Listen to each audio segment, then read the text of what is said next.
क्या आपने कभी सोचा है कि जिस घर को इंसान बड़े अरमानों से खुशियों के लिए बनाता है, वही घर एक दिन कुरुक्षेत्र का मैदान कैसे बन जाता है? क्यों वो दो लोग जिन्होंने साथ फेरे लेते समय उम्र भर साथ निभाने की कस्में खाई थी, आज एक दूसरे की शक्ल तक देखना पसंद नहीं करते। हर छोटी बात पर बहस, हर बात पर टोका टोकी और फिर वो हफ्तों चलने वाली खामोशी। क्या ये सिर्फ आज के दौर की समस्या है या इसका समाधान हजारों साल पहले ही लिखा जा चुका था? आज के इस विशेष वीडियो में हम किसी मनोवैज्ञानिक की थ्योरी नहीं, बल्कि स्वयं भगवान श्री कृष्ण के उन उपदेशों की गहराई में उतरेंगे जो भगवत गीता में छिपे हैं।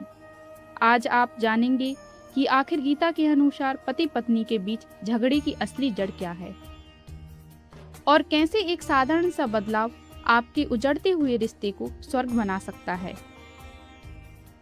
अक्सर जब पति पत्नी के बीच झगड़ा होता है तो हमें लगता है कि कारण बहुत छोटा है, जैसे खाने में नमक कम होना, देर से घर आना या पैसों का हिसाब। लेकिन श्री कृष्ण कहते हैं कि कारण बाहर नहीं, हमारे भीतर है। गीता के दूसरे अध्याय में एक बहुत गहरी बात कही गई है। कृष्ण कहते हैं कि जब हम किसी व्यक्ति के बारे में लगातार सोचते हैं तो उससे हमारा जुड़ाव यानी आसक्ति बढ़ जाती है। जब उस व्यक्ति से हमारी कोई इच्छा जुड़ जाती है और वो पूरी नहीं होती तो वहां से जन्म लेता है क्रोध। सोचिए, एक पत्नी चाहती है कि उसका पति ऑफिस से आकर उसे समय दे और एक पति चाहता है कि घर आते ही उसे शांति मिले। ये दोनों ही इच्छाएं गलत नहीं हैं, लेकिन जब ये इच्छाएं अपेक्षा बन जाती हैं तो क्लेश शुरू होता है। जब उम्मीद टूटती है तो गुस्सा आता है और यहीं से शुरू होता है वो विनाशकारी चक्र जिसे गीता में सम्मोह कहा गया है, यानी बुद्धि का भ्रमित हो जाना। झगड़े का दूसरा सबसे बड़ा कारण है अहंकार। हम अक्सर कहते हैं कि मैं सही हूँ और तुम गलत हो। गीता में श्री कृष्ण ने अहंकार को इंसान का सबसे बड़ा शत्रु बताया है। वैवाहिक जीवन में ये अहंकार अक्सर श्रेष्ठता की लड़ाई बन जाता है। पति को लगता है कि वो घर चला रहा है, इसलिए वो बड़ा है। पत्नी को लगता है कि वो घर संभाल रही है, इसलिए उसका त्याग बड़ा है। याद रखिए, जहाँ मैं आ जाता है वहाँ हम खत्म हो जाता है। जब दो अहंकार आपस में टकराते हैं तो प्रेम की कोमल भावनाओं के लिए वहाँ कोई जगह नहीं बचती। एक और बहुत महत्वपूर्ण पहलू है गुणों का टकराव। गीता के 14वें अध्याय में 3 गुणों का वर्णन है, सत्व, रजस और तामस।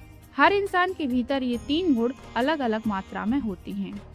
मान लीजिए पत्नी सात्विक स्वभाव की है, उसे शांति और पूजा पाठ पसंद है, जबकि पति राजसिक स्वभाव का है, जिसे दिखावा और शोर शराबा पसंद है।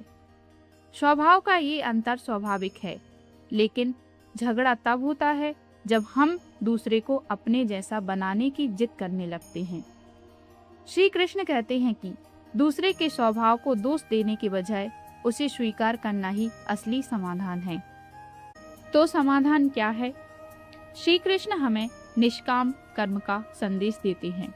इसे रिश्तों पर लागू करें तो इसका अर्थ है प्रेम देना, बिना किसी शर्त की। आज के अधिकतर झगड़े लेन देन के व्यापार बन गए हैं। अगर तुम मेरे लिए ये करोगे तो ही मैं तुम्हारे लिए वो करूँगा।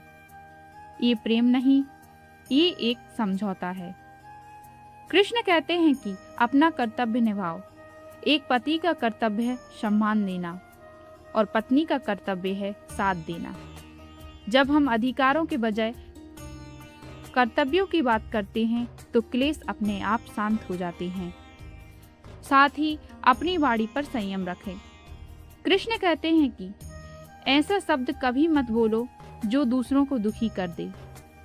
घाव तो भर जाते हैं, लेकिन कड़वे शब्दों के निशान कभी नहीं मिटते। अगली बार जब बहस शुरू हो तो रुककर सोचिएगा, क्या आपका अहंकार आपके प्रेम से बड़ा हो गया है?